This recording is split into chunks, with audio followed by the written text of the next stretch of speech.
Alice and I are always looking to be more healthy, and we were just talking about how fasting is one of the best ways to do that, but it's so hard. But the great thing about Prolon is that's not what you're doing. It's not that you're not eating for 5 days. Instead, you're using their science-backed program to convince your body you're fasting. You guys, this 5-day program really is amazing. It comes beautifully packaged and it does all the thinking for you. Each day is its own box. And by following their program, I know I just feel so much better. And I can't wait to experience Prolong Next Gen and continue to see results. For a limited time, you can be first in line to experience the new Next Gen at special savings. Prolong is offering the Prosecutors listeners 15% off site-wide plus a $40 bonus gift when you subscribe to their 5-day program. Just visit prolonlife.com/prosecutors. That's PROLONLIFE.com/prosecutors to claim your 15% discount and your bonus gift. prolonlife.com/prosecutors.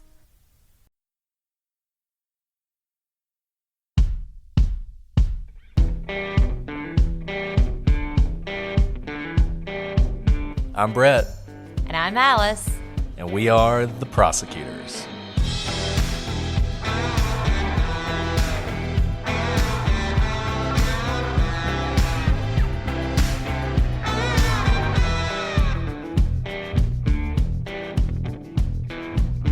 Today on the Prosecutors, Adnan Syed is guilty.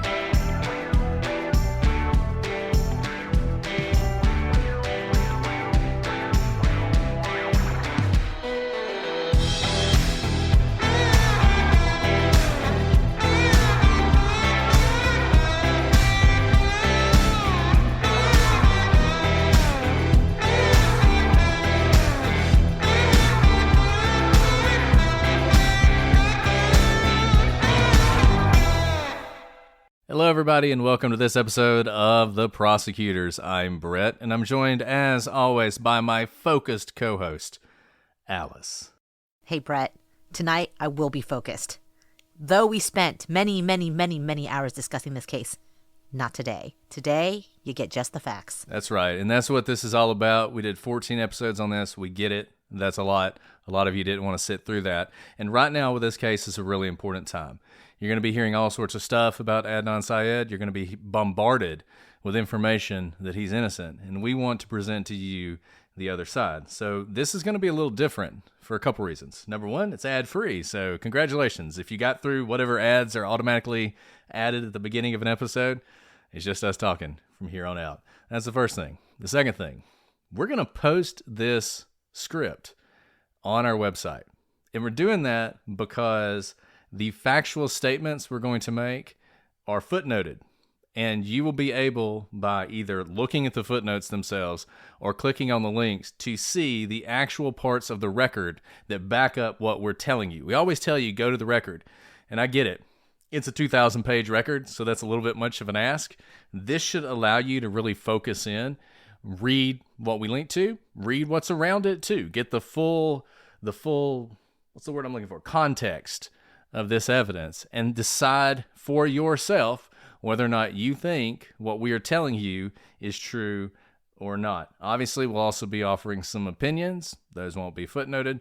But for the majority of the facts, unless they're basically undisputed, which some are, we are going to give you the evidence in the easiest way possible for you to find it. With that, Alice, is there anything else you want to say before we dive in? Let's go ahead and dive into the evidence. Let's do it. And those of you who've heard us do these episodes before, obviously, we spent 14 episodes on this. There won't be everything in this episode. There won't be all the evidence of Adnan's guilt in this episode. If you want to hear everything, listen to the 14 episodes. There also won't be the things, or a lot of the things, that people argue is possibly exculpatory. If you want to know why touch DNA on shoes found in a trunk does not exonerate someone, you need to listen to our longer podcast, or just use your common sense on that one. But the various arguments that are made about why Adnan Syed is not guilty, we're not going to address most of them. This is mostly the evidence for his guilt. So that's enough talking. Let's dive in. So Adnan Syed and Heyman Lee dated for quite some time, starting around March 1998. They'd stay together for the next 9 months or so, though they broke up twice during that period. These breakups sprang from Hay's feeling that she was losing herself in the relationship, and from the complications their differing religions created, particularly for Adnan. But these breakups didn't last. A few days after each, Hay was back to writing in her diary how much she loved Adnan. When they broke up again on December 21st, 1998, Adnan probably had every reason to believe they'd get back together. On Christmas, after all, they were exchanging expensive Christmas gifts. But something had changed. Hay had fallen for another boy, Don Clindist. Hay and Don had gone on their first date on January 1st, 1999. By January 9th, they are AOL Instant Messenger official, with Hay updating her public profile to read interests, movies, phone, partying, TV, music, and most importantly, Don. Likes, looking in his blue-gray eyes, fast cars with his Camaro, driving to Bel Air, selling glasses in her beauty, spending as much time as possible in the lab. Occupation, part-time sales, full-time girlfriend. Quote, I love you and I miss you, Donnie. 2 days later, on January 11th, Adnan had his friend, Bilal Ahmed, buy him a cell phone. The next day, he activates it. He makes a call to Jay Wilds and 3 calls to Hay. The next day, January 13th, someone will murder Hay. The next morning, Adnan tells his friend Krista Lynn Myers that he is going to ask Heyman Lee for a ride after school. She later overhears this conversation and hears Hay say she will give Adnan a ride. She recalls Adnan either saying his car was in the shop or his brother, who worked at a tire store, had it.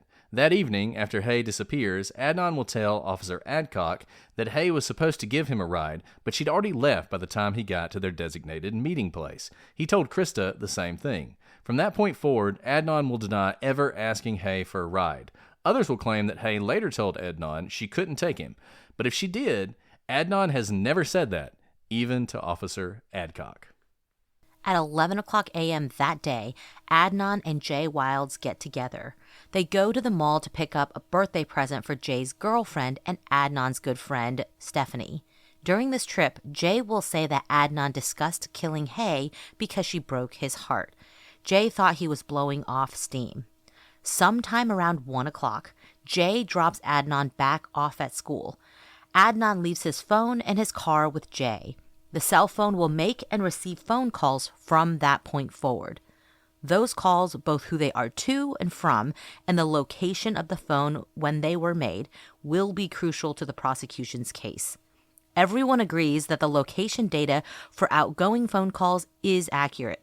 Some dispute the location data for incoming calls, and Adnan's attorneys were even able to convince a judge to discount their accuracy. This is a fallacy. As our interview with FBI cast agent Jay Burney confirmed, there is no scientific or technical reason why incoming calls were less reliable than outgoing calls for determining the location of the cell phone. After arriving back at school, Adnan goes to the guidance counselor's office to pick up a letter he needs for his college education. At least one student will later say she saw Adnan at the guidance counselor's office after, rather than during, school, providing a potential alibi. But the student, Debbie Warren, acknowledged at the time that she couldn't be certain about when exactly she saw Adnan or what day she was remembering. The one person who has never said he went to the guidance counselor's office after school is Adnan himself. In fact, in 2 different timelines he created for his defense team, he places himself at the guidance counselor's office after Jay dropped him off and before he went to his final class of the day. And, in fact, he was late for that class, arriving around 1:30. At 2:15, school lets out. Hay is supposed to pick up her cousin at her school sometime after 3. And this school will alert her family around 3:30 that Hay had not yet arrived. Adnan will tell Serial that there's no way he would have asked Hay for a ride because she never did anything after school. Quote, I wouldn't have asked her for a ride after school. I'm sure that I didn't ask her because, well, immediately after school, because I know anyone who knows her knows, she always goes to pick up her little cousin. So she's not doing anything for anyone right after school. No matter what. No trips to McDonald's, not a trip to 7-Eleven. She took that very seriously. But in his statement to his defense team, which were confidential until well after Serial aired, Adnan confirmed that he and Hay would indeed go to the Best Buy after school, but before she picked up her cousin, to have sex in the secluded side parking lot. The file reads, since Hay was responsible for picking up her niece after school, they would have sex in the Best Buy parking lot close to the school after school. Hay would leave to get her niece, and they would see one another that night when they would have sex again. Sometime between 2:15 and 3:30, Hay was abducted and murdered. At 2:30, Asia McClain sees Adnan at the library right next to school. At 2:40, Asia leaves and Adnan is still there. By 3:15, Adnan's cell phone is pinging the tower and sector covering the Best Buy just west of school, the same Best Buy where Adnan and Hay often went to have sex. Jay Wilds would later say that he met Adnan there, and Adnan showed him Hay's dead body in the trunk of her car. The Best Buy was first mentioned to police by Jen Pusateri, who said Jay told her Adnan had murdered Hay in the Best Buy parking lot. Jen Pusateri's statements are important because they were made to police before they brought Jay in to question him about the murder. Jen relays that Jay told her the story of what happened to Hay on the day Hay went missing and immediately after, well before Jay could have possibly been influenced by the police. Furthermore, Jen's statements were made in the presence of her mother and a lawyer.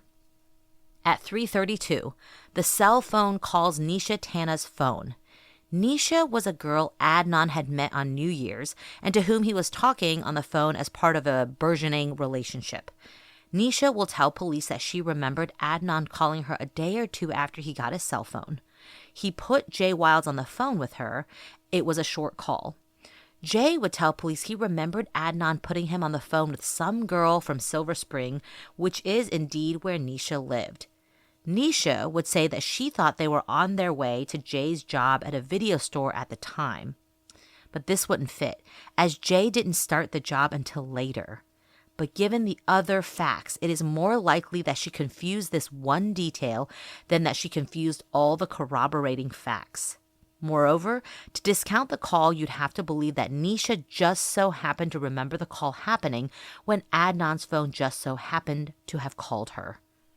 And Jay and Nisha were not the only ones who say that Adnan called Nisha that day. Adnan's brother Ali, whose full name is Tanveer Ali Syed, would tell Adnan's defense team in a document entitled Interview with Adnan's Brother, Ali, that around 3:30 p.m. on the day of the murder, Adnan had called Nisha. It is unclear exactly where he got this information, but the most plausible answer is that Adnan told him this at the time he still believed he could rely on Jay to be his alibi. As long as Jay does not turn on Adnan, the Nisha call provides an alibi for Adnan at around the time of the murders. It only becomes problematic once Jay tells police that Adnan killed Hay. At 3:59, the cell phone calls a friend of Jay's. It is pinging the Woodlawn High School tower and sector. This is consistent with Jay calling someone after dropping Adnan off at track practice. According to the testimony of the track coach, Coach Sy, track practice started at 4 p.m., and not just that day, every day. This was confirmed by another member of the track team who told Serial that track practice started at 4 p.m. Adnan's team has attempted to push the start of track practice back to 3:30 based on a statement by Sy that he would arrive at the track at around 3:30. But when the coach arrived to get ready for practice is not the same thing as when track practice began. The former doesn't matter unless you're trying to establish Sy's alibi. But if you want to know when track practice generally started, that's easy, 4 p.m. At practice, Adnan had a conversation with Coach Sy. It would be the most in-depth conversation they would ever have. If Adnan wanted to make sure that he was noticed at practice that day, he'd succeeded. This is consistent with the statement of Jen Pusateri that, quote, Jay took him to maybe some kind of practice. Jay Wilds would also tell police Adnan wanted to be at track practice to create an alibi. In fact, it was Adnan who told police about the conversation and that it occurred on the 13th. Jay picked Adnan up again, and Adnan later received a call from both Young Lee and Officer Adcock revealing that Hay was missing and people were looking for her. Jay would tell police that at this point, Adnan said they needed to bury Hay. At 7:09, Jen Pusateri called the cell phone. Adnan answered and told her that Jay was busy and he'd call her back. This call pinged the tower and sector covering the burial site in Leakin Park.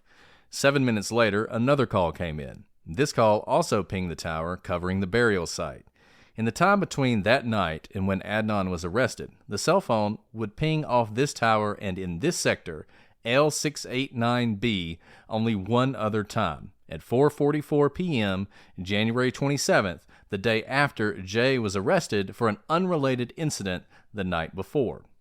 At 8:04, the cell phone makes an outgoing call to Jen's pager. It is pinging the tower of the location where Hayes' car was dumped. At 8:05, the cell phone makes a call to Jen's pager again, now pinging the tower just west of the dump site, indicating that the phone is moving away from the dump location.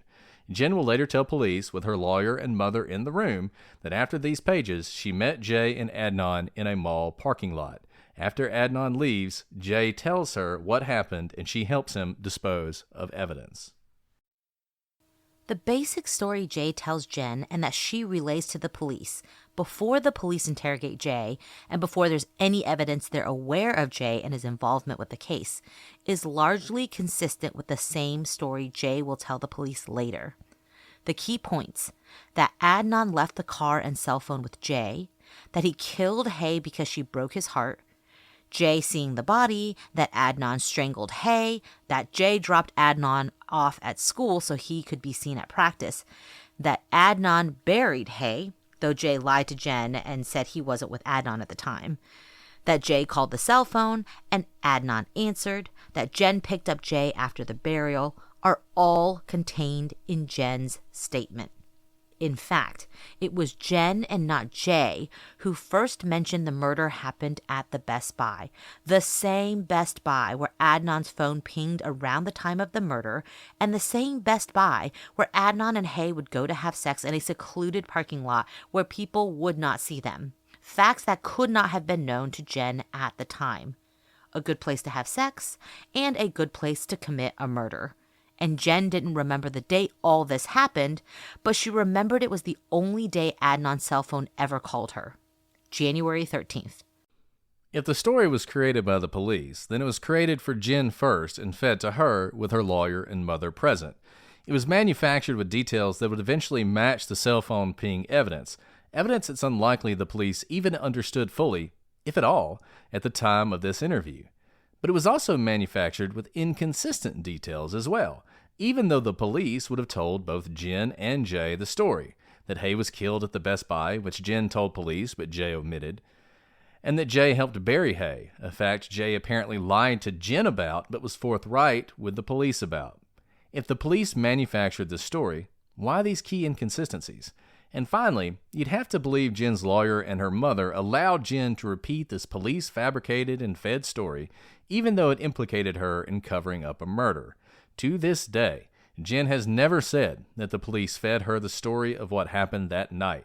She maintains that Jay told her the story, whether he made it up or not. And this is the key. While much effort has been put into debunking Jay, Jen told the basic story first. If this story were fabricated, if it were made up, it wasn't the police who did it. They didn't feed Jay the key pieces. He'd already given them to Jen. Yes, Jay lies, and yes, there are things he says that are inconsistent with what Jen says. But the major beats are all there.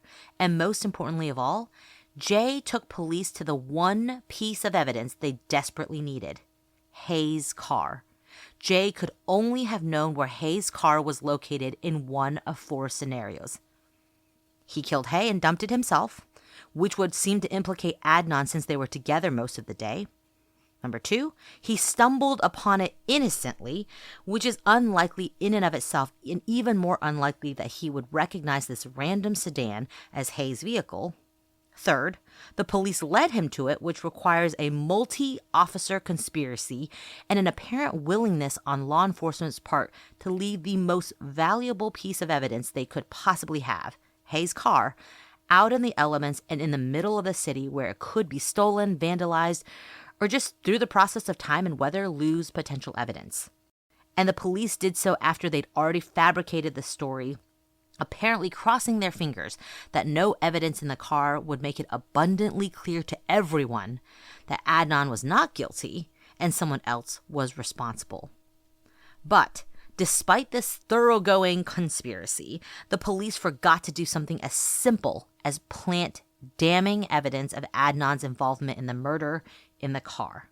Or the simple answer is this: Jay knew where the car was because he was with Adnan when they dumped it. When the police processed the car, they found a map book that Hay kept in the driver's side door. But it wasn't in the door. It was in the back seat, open with the map page for Leakin Park torn out. Adnan's fingerprints were on that map book. But that's not the only place his fingerprints appeared. On top of the map book, the one that ordinarily stayed in the front driver's side and shouldn't have even been in the back seat, was what a property list described as a, quote, rose and baby's breath wrapped. In the book, Adnan's Story by Rabia Chaudhry, what the police found is described as a, quote, dried rose and baby's breath in a wrapper. In addition to the rose, baby's breath, and floral paper, flower food, the kind sold with roses, was also in the back seat. At trial, a fingerprint analyst, Sharon Talmadge, testified about the floral paper. The trial testimony reads, okay, now, from its size and shape, does it not appear to be paper and tissue that may have once surrounded flowers? Yes. You can't tell from your examination if, in fact, it did, could you? There were a little bit of stems, flower stems, and things that were inside there laying around it. That corroborated your impression that there were once flowers in there, correct? That's correct. But you couldn't tell from your examination what those flowers were, could you? No, they were dead. And on this floral paper that once surrounded a single rose, found sitting on top of the misplaced map book, Adnan Syed's fingerprints. The only way Jay could know where the car was located was if he was with Adnan when he dropped it off. Jay killed Hay alone, or the police told him where the car was. If Jay killed Hay, it's hard to imagine how Adnan wasn't involved somehow, given how much they were together that day.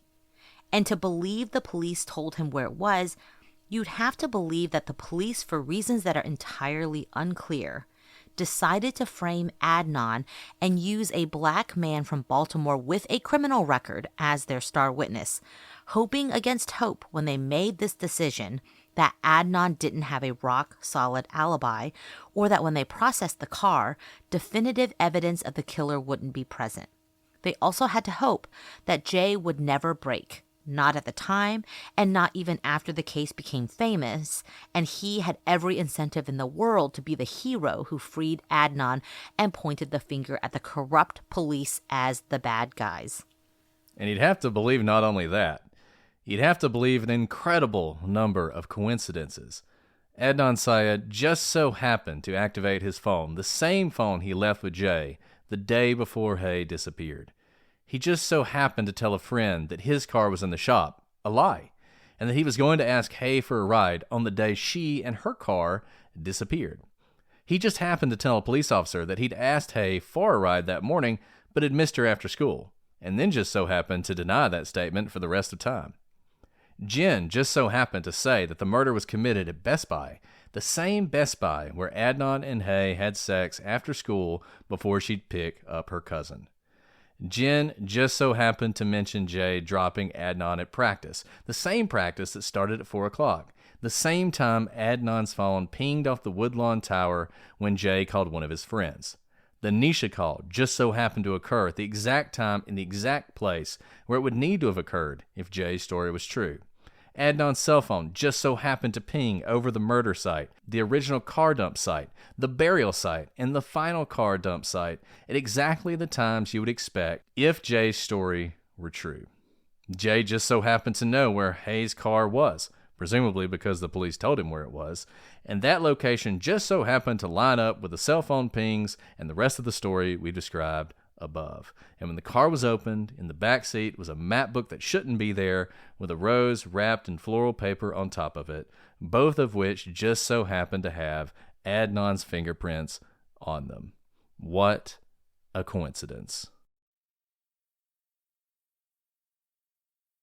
And there you have it. And I don't know, how long did that take, Alice? 20 minutes? 20 minutes.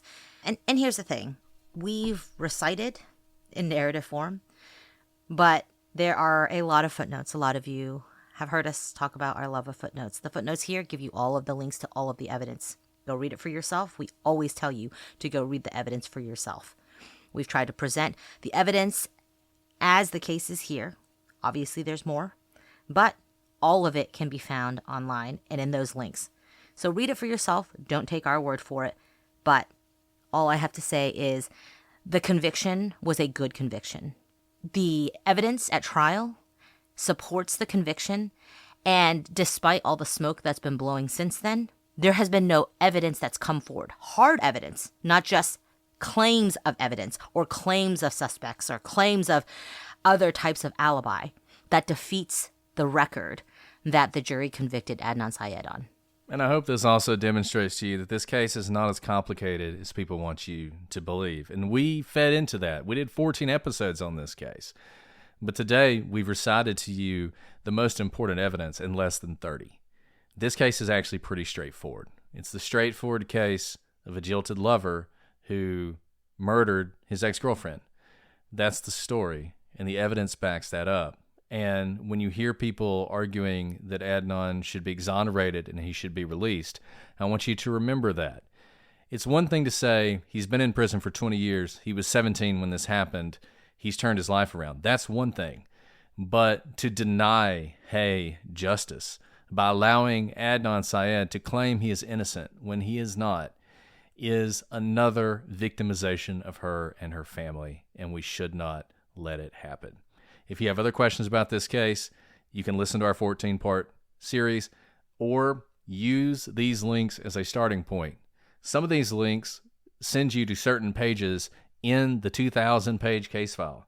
If you want to, you can read that entire case file. You can read the police reports. You can read the interviews with witnesses. You can read Jay's story. You can read Jen's story.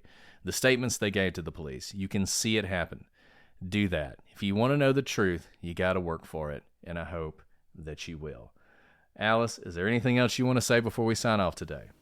No, this is, like you said, not a complicated case, and this might be the shortest episode we've ever recorded in our history of both podcasts, and that should tell you something about the relative simplicity and straightforwardness of the facts.